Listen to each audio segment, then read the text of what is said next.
Hi there, welcome to Appy Chips YouTube channel.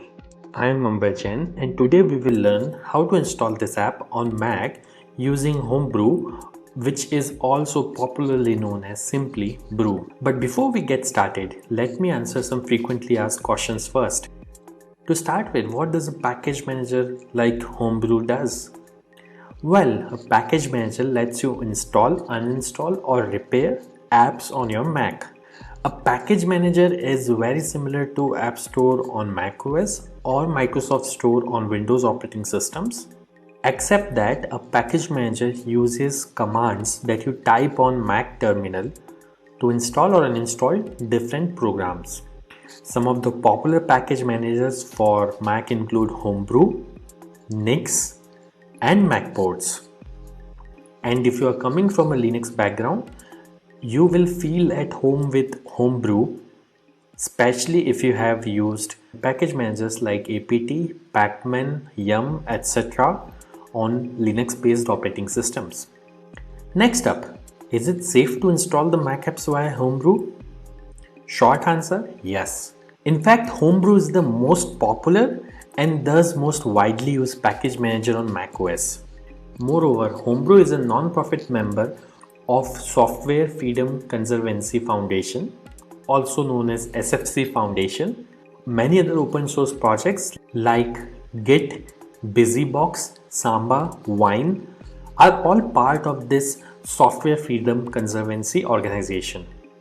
Also, you might be surprised to know that Homebrew is the most forked project on GitHub and it has the largest number of contributors on its GitHub repository. Many devs at organizations like Google, Apple, Dropbox, Stripe, etc. use Homebrew to set up different development environments on their MacBooks and iMacs. Next question. Can you use Homebrew to install programs on Apple Silicon or more popularly known as M1 MacBooks? Again, yes. Starting version 3.0 of Brew, Apple Silicon is now supported on Homebrew. In fact, Homebrew also supports programs that are at the moment only supported via Rosetta 2 on Apple Silicon. Now that I have answered your questions on safety and compatibility of Homebrew, let's get to the installation process.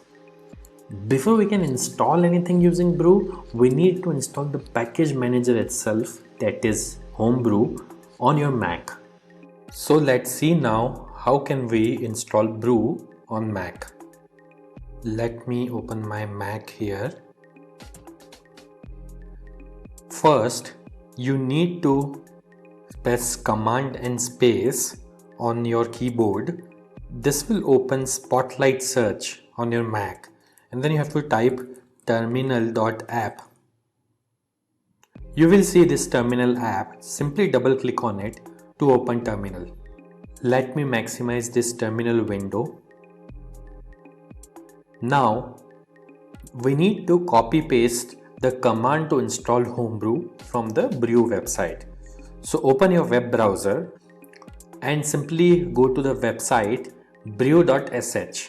Once you are on the website, you will see this section called Install Homebrew, which has a command that you can simply copy by clicking on this button over here. Once it is copied, you have to go back to terminal, right click, paste. Now that the command is copy paste over onto this terminal, press enter. This will start Brew installation. Now it is prompting me to enter my user's password on Mac. I am going to type the password now, but it won't be visible on your terminal. Once you have entered the password, simply press enter, and if the password is correct, the script will continue. Now it is saying press return to continue the installation.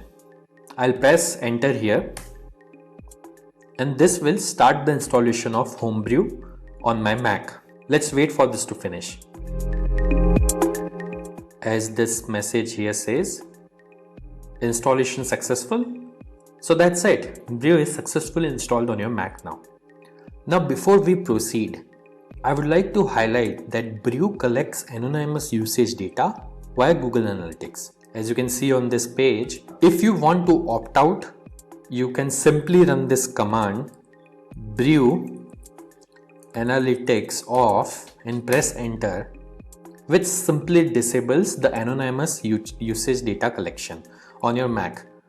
Now let's update the package database locally by pulling the metadata of the latest packages on a local map from the central Brew repository. This should typically take less than a minute to complete depending on your internet connection speed. To do so, simply type the command brew update and press enter.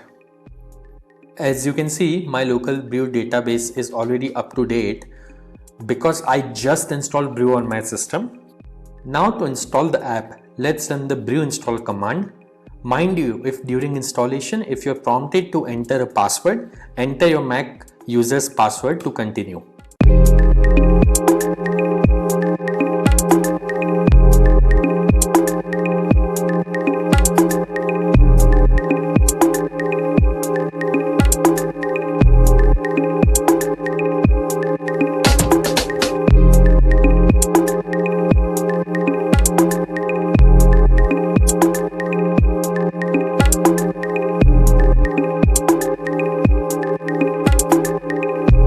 That's it. The installation was successful. If this video was useful, don't forget to hit the like button. And if you faced any problems during the installation in this video, please leave a comment below and somebody from AppyChip team will reply back to you. If in future any app installed using Brew stops working, then you can simply reinstall it using the command brew space reinstall space the name of the program. For example, I'll try to reinstall this program called Hello, which is already installed on my system.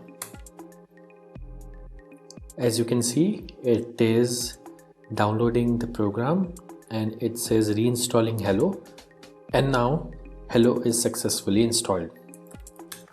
And if you want to uninstall any app installed using Brew, simply run brew space uninstall space the name of the program. In this case, I will try to uninstall the program Hello, which is already installed on my system. As you can see, within a few seconds, it says the program is successfully uninstalled. Also, over time, Brew might end up consuming disk space on your Mac as it keeps installers of the programs that you had installed on your hard disk in a cache directory. So you can use the brew space cleanup command once every 6 to 12 months to free up some space on your Mac. This command removes app installers and older versions of the packages only. It would not uninstall any of the apps that you have installed. As you can see, Brew cleanup was successfully run on my system. So do subscribe to our channel as we have tutorials for installation of over 9,000 programs on Mac, which will come handy. If you need to install other apps on Mac in future, chances are that we have got it covered already.